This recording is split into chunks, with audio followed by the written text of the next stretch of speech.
Hi investors, welcome to SOIC. तो आज के इस बिजनेस एनालिसिस में हम लोग एक ऐसी कंपनियां, एक ऐसे ग्रुप का एनालिसिस करेंगे which has created wealth in the Indian markets through multiple listed entities. But इस बिजनेस एनालिसिस को स्टार्ट करने से पहले मैं आपके साथ ये शेयर करना चाहूँगा कि इस कंपनी को मैंने फ़िल्टर कैसे करा। तो मैं एक फ़िल्टर बहुत बारी रन करता हूँ कि कौन सी ऐसी कंपनीज हैं जहाँ पे पब्लिक शेयर होल्डिंग रिड्यूस हो रही है and DII and FII share holding बढ़ रही है। So this is a filter which I constantly use and ये मैंने स्टॉक स्कैन्स में भी यूज़ करता हूँ और मैं जो स्क्रीनर है उस पर भी यूज़ करता हूँ। तो स्क्रीनर पे देखेंगे तो मैं ये आप फिल्टर आपके साथ मैं शेयर कर रहा हूँ नीचे डिस्क्रिप्शन के अंदर, तो आप उस पर यूज़ कर सकते हैं। And stock scan is a tool which we have build for SOIC students, तो वहाँ पे भी मैं यूज़ करता हूँ। तो अगर आप इस बिजनेस के अंदर देखेंगे तो पब्लिक शेयर होल्डिंग काफ़ी ड्रास्टिकली रिड्यूस हुई है एंड DII शेयर होल्डिंग के अंदर दो म्यूचुअल फंड्स यहाँ पे आते हैं। One is PPFAS and second is quant mutual fund. तो माने इंस्टीट्यूशनल शेयर होल्डिंग इस बिजनेस के अंदर बढ़ते जा रही है। तो this is one of the reasons why I filtered this business पढ़ने के लिए कि what is smart money looking, smart money क्या देख रही है, हमें भी एक बारी पढ़ना चाहिए। Because both fund houses that is quant and PPFAS are fund houses which I respect. And secondly यहाँ पे हम एक बहुत इंपॉर्टेंट पॉइंट देखते हैं जो काफ़ी लोग AID पैरी को जब एनालाइज करते हैं तो ये मिस ही कर देते हैं कि AID पैरी एक्चुअली एक होल्डिंग कंपनी है। होल्डिंग कंपनी क्या होती है? It is a company which owns shares of another company, उसकी सब्सिडरी भी लिस्टेड है। तो EID पैरी के केस में अगर यही मैं आपको ये क्यों समझा रहा हूँ, क्योंकि बहुत लोगों ने ये चीज़ को बिल्कुल ही मिस कर रखा है कि EID पैरी का अगर आप consolidated profit and loss statement देखेंगे तो आपको 29,000 करोड़ की सेल्स दिखेंगी। बट अगर आप स्टैंड लोन देखेंगे तो EID पैरी की सेल सिर्फ 2800 करोड़ की है। तो बेसिकली कंसोलिडेटेड पे इतना रेवेन्यू क्यों आ रहा है? Because EID Parry is a holding company of Coromandel International, right. तो यहाँ पे क्या चीज़ समझनी है कि EID पैरी का इवन तो मार्केट कैप 13,000 करोड़ का, 4,000 करोड़ की इन्वेस्टमेंट्स भी है कंपनी के पास ऑलमोस्ट, पर कोरोमंडल का मार्केट कैप 44,426 करोड़ का है। And Coromandel is a company which is one of the largest companies in agriculture solutions, fertiliser में, क्रॉप प्रोटेक्शन में, पेस्टिसाइड में, अब CDMO बिजनेस भी स्टार्ट कर रहे हैं। तो बल्क ऑफ EID पैरी की जो वैल्यूएशन है वो कोरोमंडल से आती है। वो टुवर्ड्स द एंड देखेंगे कि हम इसको वैल्यू कैसे कर सकते हैं। और कोरोमंडल में ऑलमोस्ट 56% स्टेक की ओनर इस टाइम पे EID पैरी है। तो ये चीज़ आपको समझनी is extremely important if you are analysing EID Parry, because EID पैरी का bulk of the valuation comes from Coromandel. With this let's go towards the history of the group.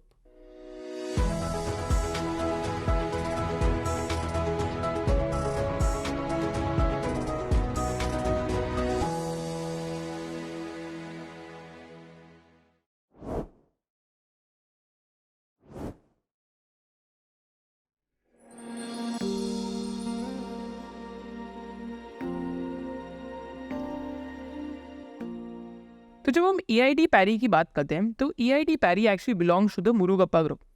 तो मुरुगप्पा ग्रुप की बहुत सारी लिस्टेड कंपनीज हैं, चाहे वो CG पावर हो, चाहे वो ट्यूब इन्वेस्टमेंट्स हो, चाहे वो चोलामंडलम फाइनेंस हो, चाहे वो वेंडिट हो, चाहे वो शांति गेयर्स हो, चाहे वो और भी कंपनीज हो जो इनके ग्रुप से लिस्टेड है।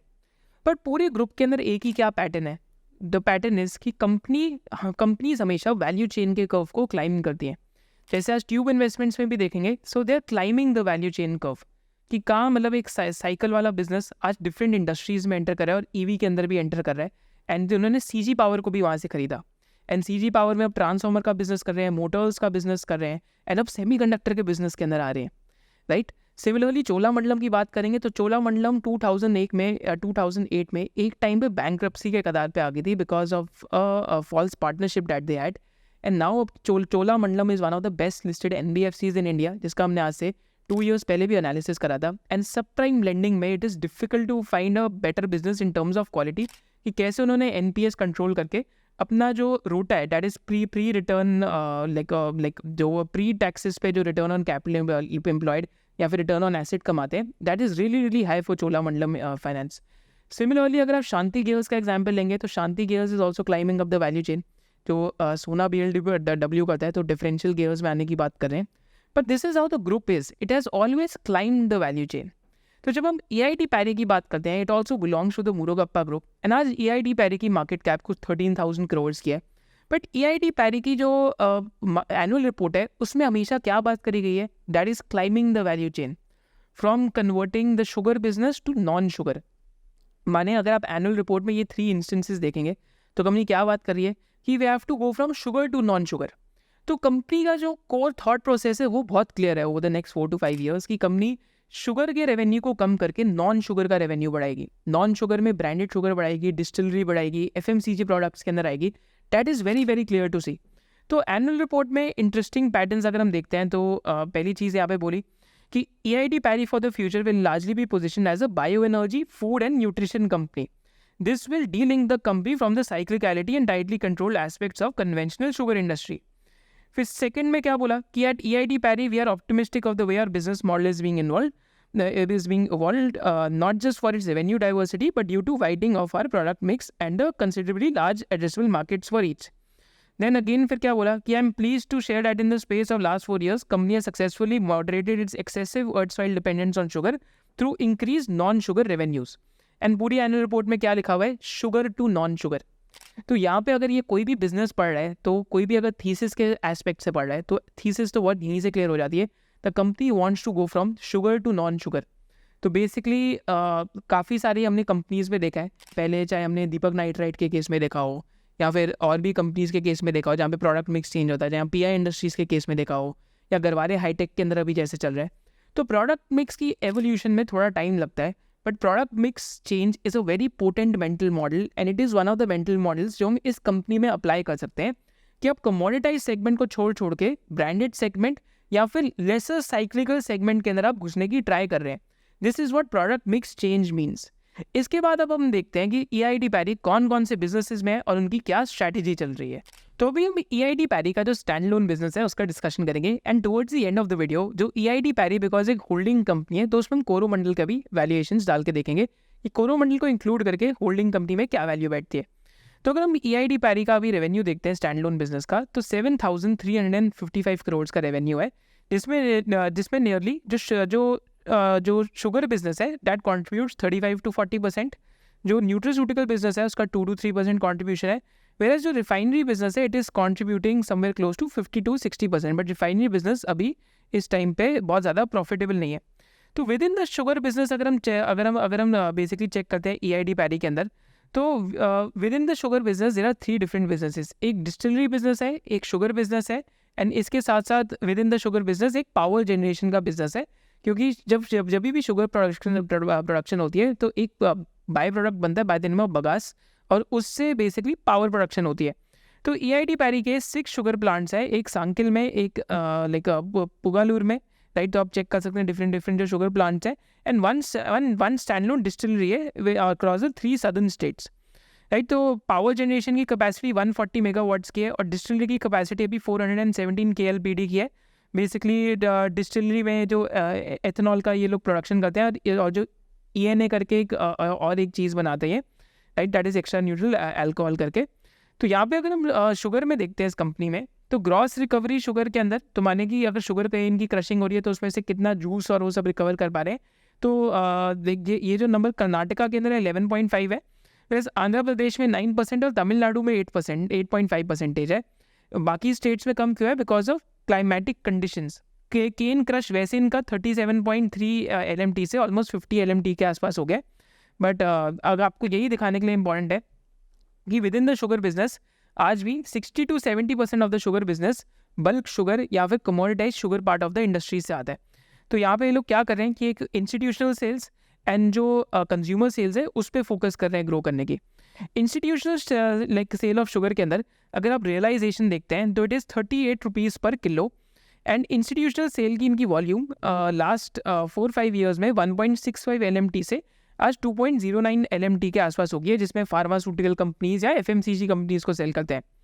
सिमिलरली अगर आप इनका रिटेल बिजनेस देखते हैं तो इंस्टीट्यूशनल में तो 38 रुपीज़ पर किलो की यहाँ पे इस टाइम पे रियलाइजेशन है, रिटेल बिजनेस में 39 रुपीज़ पर किलो की है। तो रिटेल बिजनेस के अंदर ये लोग क्या करते हैं कि रिटेल बिजनेस के अंदर they sell the refined sugar. अगर आप चेक करेंगे तो लूज शुगर 30-35 रुपीज़ की बिकती है, फिर as first back pack to convert consumers from loose to branded 45 rupees की है। एक ब्रांडेड वाइट शुगर 60 रुपीज़ की बिकती है, प्रीमियम इमेजिनरी शुगर 70 रुपीज़ की बिकती है, सुपर फाइन शुगर 75 रुपीज़ की, Paris gold premium sugar 80 rupees की, नेचुरल ब्राउन शुगर 100 रुपीज़ की, पैरिस जैगरी 110 रुपीज़ की और सुपीरियर हेल्थ बेनिफिट वाली 120 रुपीज़ की ये सेल करते हैं। फिर जो जैगरी है उसका भी अगर आप चेक करते हैं जो ब्राउन शुगर की सेल्स है वो ऑलमोस्ट इनकी 1538 से ऑलमोस्ट 5727 के आसपास हो गई हैं. So again the idea to understand here कि इनका ये जो ब्रांडेड शुगर है ये 3 to 5% ऑफ रेवेन्यूज होते थे, बट आज ब्रांडेड शुगर इस बिजनेस की नियरली 30% ऑफ शुगर बिजनेस के रेवेन्यूज के आसपास पहुंच गई है. एंड नंबर ऑफ डिस्ट्रीब्यूटर्स इनके ब्रांडेड शुगर में कितने बढ़े हैं? From 20,400 to 1,10,000. राइट, तो नंबर ऑफ डिस्ट्रीब्यूटर्स भी इनके ब्रांडेड शुगर के अंदर बढ़ते जा रहे हैं. राइट, अनदर इंटरेस्टिंग थिंग ये कंपनी इस टाइम पे क्या कर रही है कि शुगर बिजनेस के अंदर FMCG प्रोडक्ट्स भी इंट्रोड्यूस कर रही है. तो मिलेट्स, पल्सेस एंड राइस की कैटेगरी कंपनी ने अभी एंटर करी है. तो यहाँ पे कंपनी हमें क्या बताती है अपनी कॉन्फ्रेंस कॉल के अंदर, तो this is very interesting to look at कि व्हाट इज़ कंपनी डूइंग कि रीजनल राइस के अंदर आए हैं. जैसे we have Ponni boiled rice and Ponni raw rice जो तमिलनाडु के अंदर इस टाइम पे कर रहे हैं. फिर basmati rice is something they are also entering, because अभी भी राइस इंडस्ट्री 30% ब्रांडेड है, remaining of it is unbranded. And what they plan to do कि by 2030 that is in next 5 years ये FMCG बिजनेस को high single digit EBITDA margin तक लेके जाने की ट्राई कर रहे हैं. तो they are trying to grow this FMCG business that they have. तो शुगर बिजनेस के अंदर अगर हम सेल्स मिक्स देखते हैं इस कंपनी का, अगर आपको शुगर इंडस्ट्री बहुत अच्छे से जाननी है तो हमने त्रिवेणी इंजीनियरिंग की एक वीडियो करी थी जिसको आप देख सकते हैं. पर शुगर बिजनेस के अंदर इसका जो सेल्स मिक्स है, तो यहाँ पे FY19 के अंदर से लेकर FY24 तक देखेंगे तो इंस्टीट्यूशनल और रिटेल की जो वॉल्यूम्स है they have cross the trade करके, जो इनका basically normal loose trading of sugar है तो उसको क्रॉस कर चुकी है अभी इंस्टीट्यूशनल और रिटेल की वॉल्यूम. एंड रिटेल शुगर की वॉल्यूम अगर आप चेक करते हैं तो 0.5 LMT से ऑलमोस्ट अभी 1.34 LMT तक आ चुकी है. रिटेल के अंदर अगर आप एवरेज रियलाइजेशन देखते हैं तो it is the highest, institution में सेकंड हाईएस्ट है, एक्सपोर्ट्स में एक्चुअली सेकंड हाईएस्ट है, इंस्टीट्यूशन में थर्ड है. एक्सपोर्ट इंडियन गवर्नमेंट ने भी बैन कर दिया था शुगर का, एंड ट्रेड के अंदर लोएस्ट रियलाइजेशन है. राइट, तो basically they are trying to move up the value chain within the sugar business itself. Nutraceutical business देखते हैं इस कंपनी का, तो न्यूट्रास्यूटिकल बिजनेस अभी लॉस मेकिंग है. तो न्यूट्रास्यूटिकल बिजनेस के अंदर इनके डिफरेंट ब्रांड्स हैं, जैसे फ्लेक्स प्रो MD करके है, ऑर्गेनिक करके टैबलेट्स हैं, डेली सुपर फूड करके. But this business is loss making and अभी 24 करोड़ का EBIT इस बिजनेस के अंदर अभी कर रही है ये कंपनी. देन फाइनली अगर हम चेक करते हैं आगे डिस्टिलरी बिजनेस को देखते हैं, तो डिस्टिलरी बिजनेस के अंदर इस कंपनी ने क्या करा है कि जो डिस्टिलरी की रियलाइजेशन अभी 62.2 रुपीज़ पर लीटर है, एंड डिस्टिलरी बिजनेस में 66 करोड़ का EBIT ये कंपनी करती है. बेसिकली डिस्टिलरी के अंदर जो ENA होता है एंड जो एथेनॉल है उसका बिजनेस है इस कंपनी का. एंड इनका भी एथेनॉल का जो टोटल 519 जो LL डिस्टिलरी वॉल्यूम है अभी ENA में है, और एथेनॉल में 723 LL की वॉल्यूम है अभी डिस्टिलरी बिजनेस में. एंड डिस्टिलरी की जो सेल्स है, एवरेज सेलिंग प्राइस अभी 62.2 रुपीज़ पर लीटर के आसपास अभी एवरेज सेलिंग वॉल्यूम है इस कंपनी की. इसके साथ साथ कंपनी का पावर बिजनेस है, but power business is a very short small part of the business. But power business is a by product of the sugar business, क्योंकि शुगर की प्रोडक्शन में एक चीज़ रिलीज होती है by the name of bagasse, जिससे ये लोग power की प्रोडक्शन करते हैं. राइट, फाइनली फिर इस कंपनी का रिफाइनरी बिजनेस है, बट रिफाइनरी बिजनेस आज is a loss making business and it keeps turning around and keeps going into losses in different quarters. पर रिफाइनरी बिजनेस उतना अभी फ़िलहाल अच्छा बिजनेस नहीं है, तो इसलिए हम रिफाइनरी बिजनेस की बहुत डिटेल में डिस्कशन नहीं करेंगे. बिकॉज मेजर हमें क्या डिस्कशन करना है वैल्यूएशंस में, कि जो कोरोमंडल की वैल्यूएशन है, कोरोमंडल की वैल्यूएशन की वजह से इस कंपनी का अगर हम टोटल वैल्यू देखेंगे तो यहाँ पे बहुत ज़्यादा डीप वैल्यू डिस्काउंट बैठते हैं, और शुगर बिजनेस को हम अलग से वैल्यू करेंगे. देन अगर हम इन नटसेल इस कंपनी को समझना चाहें तो कोर शुगर बिजनेस जो इस कंपनी का है that is of cane plantation, yields, crushing of sugar cane. Then distillery business के अंदर feed stock and product mix है, तो एथेनॉल और ENA बनाते हैं. देन CPG बिजनेस है जो कंज्यूमर प्रोडक्ट बिजनेस को स्केल कर रहे हैं, जो हमने देखा राइस, मिलेट्स और इन सब में आ रहे हैं. एंड फाइनली हमने देखा कि ये कंपनी का बेसिकली रिफाइनरी बिजनेस भी है, but refinery business keeps going into losses and sometimes it comes into profits. But इस कंपनी को हमें वैल्यू करने के लिए कोरोमंडल का वैल्यूएशन देखना बहुत ज़रूरी है. With this, let's go towards the thesis pointers and valuations and antithesis of the company. तो अब हम यहाँ पे कंपनी की वैल्यूएशन और थीसिस पॉइंटर देखते हैं. तो थीसिस पॉइंटर्स एक्चुअली वैल्यूएशंस के अंदर ही है. तो पहले हम कंपनी की वैल्यूएशन में देखते हैं, which is very important to realise. हिजट EID पैरी का जो मार्केट कैप है 12,923 करोड़ का है, वेराज कोरोमंडल जो इसकी सब्सिडरी है सब उनका मार्केट कैप 44,426 करोड़ का है. बेसिकली कोरोमंडल का अगर हम आज मार्केट कैपिटलाइजेशन देखते हैं तो कोरोमंडल के अंदर एक चीज़ हमें ऑब्जर्व करनी है कि कोरोमंडल का 56% प्रमोटर स्टेक EID पैरी के पास है, तो हमें इस कंपनी को अलग से वैल्यू करना पड़ेगा। तो हम लोगों ने आपके लिए क्या करा, एक बहुत सिंपल वैल्यूएशन मेट्रिक बनाया है कि कोरोमंडल का जो मार्केट कैप है 44,426 करोड़ का है, जिसमें से 56% EID पैरी ओन करती है।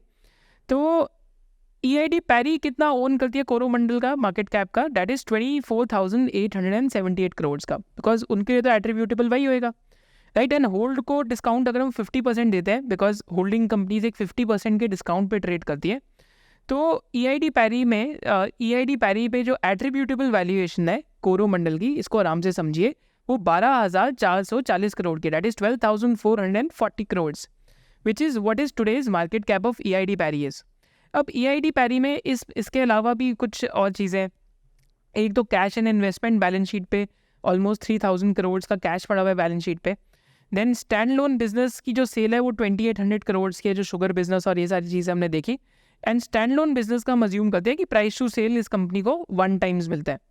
तो अगर हम सारी चीज़ें ऐड करते हैं, डैट इज़ कि हम इस कंपनी का जो एट्रीब्यूटेबल डिस्काउंट है उसको हम देखते हैं 24,878 करोड़ का है, राइट। तो जिसमें होल्डिंग कंपनी कितने की इनकी वैल्यू हुई 12,439 करोड़ की। तो हम 12,439 करोड़ को, तो हम क्या क्या ऐड कर रहे हैं, 12,439 करोड़ को, cash on the balance sheet को, and finally standalone business को 1 टाइम्स का लाइक सेल्स का मल्टीपल दे रहे हैं। तो हमारे पास एडिंग ऑल द 3, हमारे पास जो टोटल कंपनी का मार्केट कैप बैठता है SOTP वैल्यूएशन में, वो 18,165 करोड़ बैठता है, जो आज 12,923 करोड़ है। Now to make you aware कि इसमें थीसिस पॉइंटर्स क्या हो सकते हैं। पहला थीसिस पॉइंटर है कि there is a discount to Coromandel. अगर कोरोमंडल कीप्स डूइंग वेल, तो कोरोमंडल का हम टेक्निकल्स में भी देखेंगे कि काफ़ी strong stage 2 and there is a lot of volumes which are there. If Coromandel keeps doing well, then EID Parry naturally gets benefited. Then EID Parry के business में itself वो sugar business में from commodity sugar to branded sugar की तरफ जा रहे हैं। And sugar and साथ साथ अगर रिफाइनरी बिजनेस के अंदर टर्न अराउंड आता है तो वो भी इंटरेस्टिंग हो सकता है। अगर nutraceutical business start doing well तो वहाँ पे भी इंटरेस्टिंग एस्पेक्ट हो सकता है। बट स्टैंड लोन बिजनेस में तो कमोडिटी एलिमेंट्स बहुत है, तो वो हमें देखने पड़ेंगे। एंड इसी के साथ एंटी थीसिस पॉइंटर्स भी लिंक्ड है। यहाँ पे क्या की एंटी थीसिस पॉइंटर्स हैं लाइक EID पैरी के बिजनेस में। तो पहला बड़ा एंटी थीसिस पॉइंटर है कि रिफाइनरी बिजनेस लॉस मेकिंग है, तो उसमें फ्यूचर कोर्स ऑफ एक्शन क्या है वो हमें समझना पड़ेगा। शुगर बिजनेस एक साइक्लिकल बिजनेस है, तो उसकी साइक्लिकलिटी हमें समझनी पड़ेगी। फिर गवर्नमेंट पॉलिसी की फ्लिप फ्लॉप हो जाती है एथेनॉल के अंदर। जैसे गवर्नमेंट ने अभी बोला कि आप जो लाइक शुगर केन सिरप है उसके थ्रू एथेनॉल नहीं बना सकते, अभी रिलैक्स करा उसको recently. Then margin fluctuation standalone business पे होती रहती है, सिंगल डिजिट ROC बन रही है स्टैंड लोन बिजनेस पे। एंड वैगरीज ऑफ मॉनसून भी है। थीसिस पॉइंटर में और क्या चीज़ है, अगर FMCG business becomes big and it starts contributing to the overall profitability of EID Parry itself, then that could be a thesis pointer because this is a group which has a proven track record of capital allocation in the past. तो ये thesis pointer थे और ये anti thesis pointer थे। और thesis pointer में अगर आप कोरोमंडल वाला गेम नहीं समझे तो दिस इज़ अ कंपनी जो शायद से आपके out of circle of competence होएगी, बिकॉज EID पैरी का जो वैल्यूएशन है bulk of it is coming from Coromandel's valuation. की कोरोमंडल कैसा कर रही है, बिकॉज कोरोमंडल में EID पैरी 56% स्टेक ओन करता है। इसके साथ हम अब कंपनी के जो टेक्निकल्स हैं कोरोमंडल एंड EID पैरी दोनों के टेक्निकल्स की तरफ चलते हैं। तो अगर हम इस कंपनी के टेक्निकल्स देखते हैं तो टेक्निकल्स में अभी दिखता है कि it is just cross the horizontal line resistance. तो अगर आप देखेंगे this point was multiple points of resistance and just अभी रिसेंटली इसको क्रॉस करा है on back of high volumes. And company currently इस टाइम पे स्टेज 2 में। तो हम कैसे देखते हैं स्टेज 2 में, बेसिकली हम 30 वीकली जो लाइक EMA का इंडिकेटर है उसको लगा के देखते हैं। तो just let me just check, तो हम इसको 30 वीकली कर देते हैं EMA को। एंड यहाँ पे हम लोग क्या करेंगे कि विजिबिलिटी स्टाइल में आके इसको थोड़ा बेसिकली डार्कन कर लेते हैं। And from here we'll know that the company currently is in stage 2। But it is very very important to understand कि EID Parry is a holding company of Coromandel international. तो हमें कोरोमंडल इंटरनेशनल के भी चार्ट्स देखने पड़ेंगे, because that will be a better indicator for us to look at EID Parry, because it's a holding company. तो अगर हम कोरोमंडल के अंदर भी देखते हैं तो that has also basically recent gone out of like horizontal line resistance. And Coromandel के अंदर वो CDMO बिजनेस भी अभी स्टार्ट कर रहे हैं, स्पेशलिटी केमिकल बिजनेस भी स्टार्ट कर रहे हैं। तो it remains to be seen कि how EID Parry as a standalone it does as a business जो शुगर बिजनेस के अंदर trying to climb up the value chain, and as a part of Coromandel Coromandel के अंदर वो value chain कैसे climb कर रहे हैं। तो एक इन्वेस्टर को उसको भी एनालाइज करना पड़ेगा, जैसे हमने वैल्यूएशंस में देखा कि EID पैरी का bulk of the valuation is coming because Coromandel at the moment is doing well. With this, let's go towards the conclusion of the video. So in conclusion of this video, हम लोग ये देख सकते हैं हमने क्या सीखा. पहले तो हमने सीखा कि हमने इस बिजनेस को फिल्टर कैसे करा कि किस कंपनी के अंदर पब्लिक शेयर होल्डिंग रिड्यूस हो रही है और FII और DI शेयर होल्डिंग बढ़ रही है. फिर हमने सेकेंडली क्या देखा इस कंपनी के अंदर कि इस कंपनी के अंदर एक होल्डिंग कंपनी डिस्काउंट है because Coromandel is what is driving the bulk of the valuations of this particular company. फिर थर्डली हमने क्या सीखा इसके बिजनेस एनालिसिस में कि स्टैंड लोन बिजनेस में जो शुगर बिजनेस है, एथेनॉल बिजनेस है एंड जो ब्रांडेड शुगर बिजनेस है, एंड अब ये कंपनी FMCG के अंदर भी एंटर कर रही है, साथ साथ एक रिफाइनरी बिजनेस भी और न्यूट्रिस्यूटिकल बिजनेस भी है. फिर फाइनली हमने इस बिजनेस एनालिसिस के अंदर क्या देखा कि हमने इस कंपनी की थीसिस और एंटी थीसिस पॉइंटर देखे और हमने SOTP वैल्यूएशन करा, सम ऑफ द पार्ट्स वैल्यूएशन, जहाँ पे हमने कोरोमंडल के स्टेक को वैल्यूएशन दी, स्टैंड लोन बिजनेस को 1 टाइम्स प्राइस टू सेल दिया और इनके कैश को सेपरेटली वैल्यू करके हमने टोटल ऐड करके एक चीज़ देखी. जस्ट अ स्टैंडर्ड डिस्क्लेमर, मैं इस बिजनेस को ओन नहीं करता. Pure purpose of this analysis is to teach you how to do business analysis because काफ़ी लोगों ने मुझसे EID पैरी की वीडियो रिक्वेस्ट करी थी, but a lot of people have miss this point. EID Parry is a holding company of Coromandel international. Thank you so much for watching this video. किस business analysis को हम नेक्स्ट करें, do let me know in the comment section below. अगर आप चाहते हैं हम किसी और टॉपिक को बहुत अच्छे से समझाएं, do let us know in the comment section below. With this, I'll see you in the next video of SOIC. Make sure that you subscribe to this channel. Jai Hind.